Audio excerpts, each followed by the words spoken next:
up, right? Yeah, you can pick them up for free. The event, yeah. Why I brought this is because I can't give everyone a copy of this book. Is more than 100 ringgit each. This one is Sumei's one is a lot cheaper.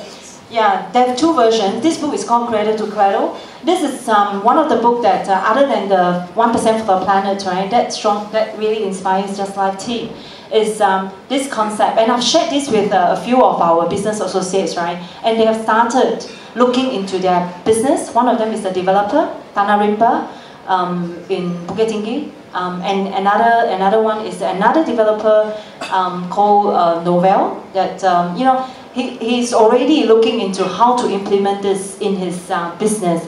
And the other people that we share with is all our business associates, and also whoever that we come across. This Cradle to Cradle, right? I don't know, have you all read this book before? No. This is not a new book. It's actually in the 80s? Early 90s. Yeah, it's actually written by two guys, and one of them is a chemist, and he used to be an activist in Greenpeace. So he knows a lot of insight about, the environmental issues and all that. And then what he does is like what Steve is talking about, is really bringing this concept into the business and making it sustainable. And this is not new. They even have a C2C certificate for companies who actually are looking at cradle to cradle. Every product that we have, right, we always look at cradle to death. Like, we look at recycle. Recycle is really trying to revive something. They are talking about upcycling and also looking at design from the beginning. This is what we talk about, creativity and innovation. Yeah. So I'm sure Sumei and Steve can add on to that, but this is something that that actually inspires us in all our processes, and we share with our suppliers. So looking at packaging, like for example, jam bottles maybe can be used as a mark or something. It's just very simple things. And fashion design that can be wear in multiple ways, so you don't have to own so many pieces of clothes, that sort of things, yeah. Yeah, maybe I should say, Cradle to Cradle is one of the big books, one of the main sustainability kind of tomes that you got to know about. Just like the story of stuff is something that everybody needs to watch and understand.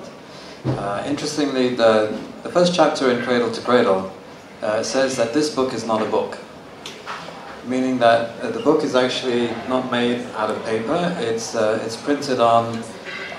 That's a paper copy, okay. I mean, apart from the paper copies, it's a biodegradable polymer. And the idea is that in the 21st century, if we need to cut down trees in order to write on something, we really have a serious design problem. So that's really where he comes from. He does lots of TED Talks. Just search him on YouTube, and he's quite an engaging speaker. Can I just pause right now in terms of the discussion up here and just open it up for questions from the floor? Yeah. Yigni, can we get the microphone to the back? Where's Yigni?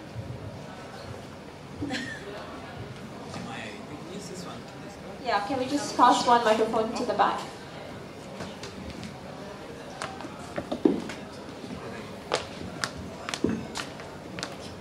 Can you just identify yourself so that it's easier for... Hi, I'm Azhar. Hi, Azhar. Some great points from everybody. Steve in particular, I think you were alluding to how GDP is perhaps one of the most pernicious things that we have, because it constantly forces everyone to grow and grow and grow and grow. However, though, I think what you said earlier, that there is an image problem here, definitely, and I think while it's very commendable that you guys are starting small and trying to change habits little by little, a lot of the times I get the feeling that we are very much talking to preaching to the converted, and that there really has come a time when I think this has to go on a much bigger footing and needs to be preached to companies, corporations, governments who aren't ready to be preached at and there needs to be sufficient resources and money that is going into these campaigns to try and persuade them. A very small, concrete and stark example of what I'm talking about. We were at IKEA just last night. You know, IKEA has a wonderful sustainable policy when it comes to plastic bags and things like that. They don't give you plastic bags anymore. You know, you bring your own or you carry it in your hand. You go next door to cold storage, and it's the exact opposite story. They tried, you know, very valiantly tried to get people to pay for their plastic bags, but then gave up on that because so many people apparently complained very, very loudly, flung their products back on the shelves and refused to, and just walked out because they had to pay for their plastic bags. There was genuine anger there. So my question, excuse the long-windedness of it, how do you persuade companies like cold storage, who have an example right next door to them, to change their ways? And, you know, frankly, it's a catch-22, because in this example, it was the consumer who was driving that corporate policy. And, you know, so obviously the cold storage is going to respond to that. So where do we start? That's a really good question. Thank you, Asham. Steve, would you like to take it? And then maybe, Kelly, you can talk about what happens in Just Life shops as well and how you guys deal with it. Yeah, thanks. Yeah, I thought I'd spare everybody my usual rant on GDP, which I think most people have heard. Well, a lot of people have heard, yeah. I mean, you know, these are million-dollar questions.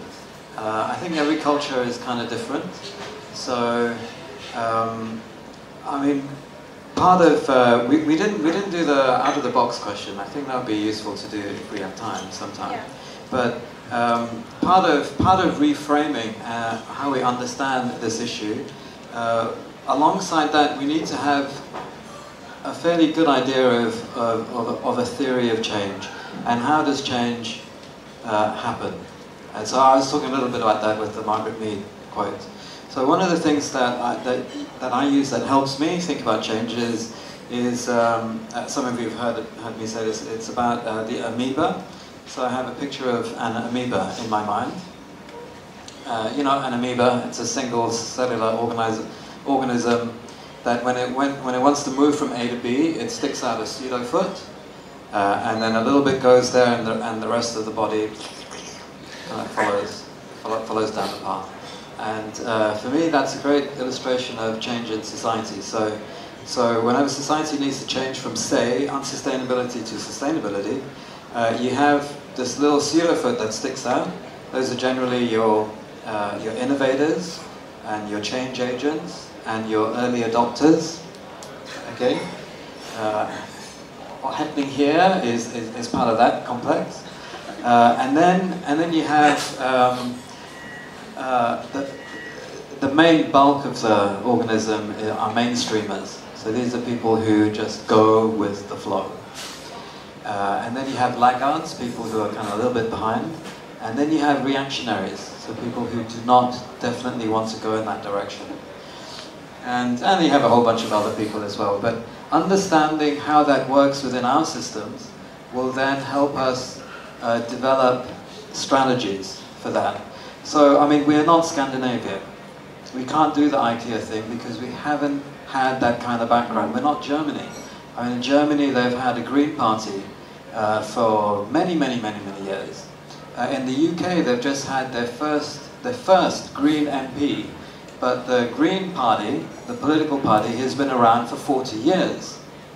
We don't have any of that. And so, just like the problem with politics, you know, when Obama became president, there was this huge wave of hope. He was going to be the new thing. But the problem with politics is the polity. It's the people. And it's the same thing here. And so we need to really understand culture, our culture, and understand how difficult it is to change. I don't know. I have friends who are, you know, who've got the kind of don't order shark fin soup at a Chinese wedding campaign group movement activist thing. You know, something as simple as that is really, really, really, really difficult to change, because grandmothers are very powerful people. So I mean, I think we need to be asking that kind of question, you know, there are a bunch of really good adverts that came out in the UK, which my CJ, and we've got all those adverts, right? About the plastic bags. You know, the lady goes into the shop with a plastic bag, and then there's a whole series of things that happen. I mean, that did a lot to change attitudes in the UK. So clever, we need clever, creative people here to think. So what you're saying is basically that just because was it cold storage? Was it cold storage next door?